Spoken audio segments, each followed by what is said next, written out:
Мейірімді кірпі. Орманда бір кірпі тұратын еді. Бүкіл жануарлар кірпімен дос болулары келмейтін. Қасына жақындап кетсек, жарақаттанып қаламыз деп қорқатын. Сол себептен онымен ойнауды жөн көрмейтін. Мұңайған кірпі күндерін жалғыздықпен өткізетін. Күз келді. Ормандағы жан-жануарлар қысқа дайындықты бастады.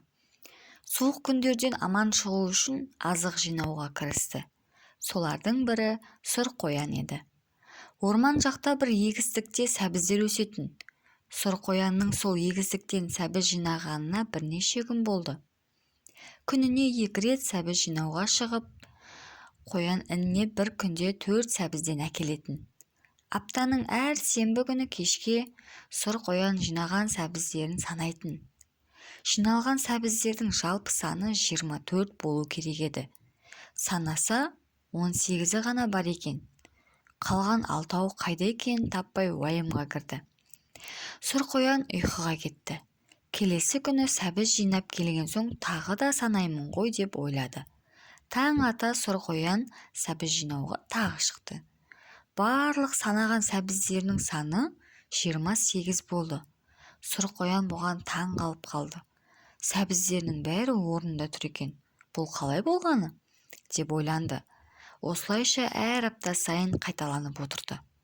Күндердің бір күні сұр қоян туған күнін жасау үшін барлық жан-жануарларды қонаққа шақырды. Басқа да ормандардан көптеген аң-құстар, жәндіктер жинала бастады. Сұр қоянның туған күніне тек кірпі шақырылмаған екен. Мұны естіген кірпі сұр қоянға тосынсый жасамақшы болды. Оған арнап жаңа үлгідегі кеудеше сатып алды. Осылайша кірпі сұр қоянның есігін қақты. Оны көрген сұр қоян: "Сені кім шақырды?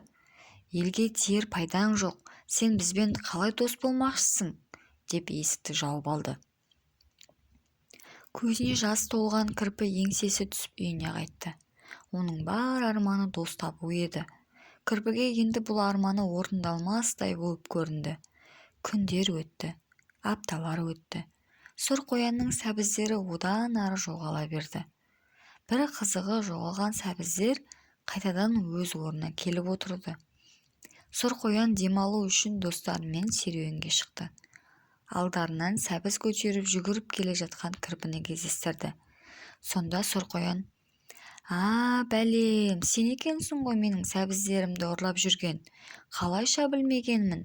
деп кірпіден сәбіздерін тартып алды.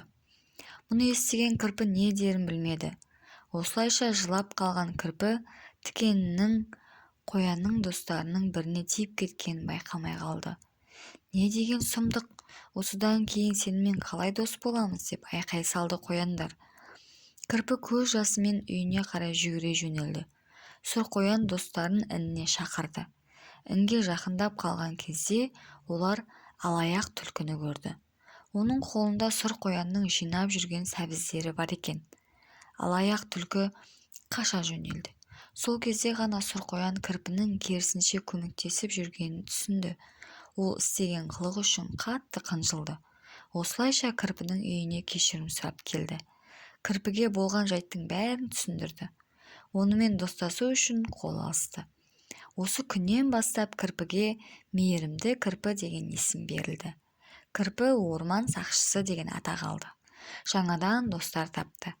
Кірпінің қуанышында шек болмады.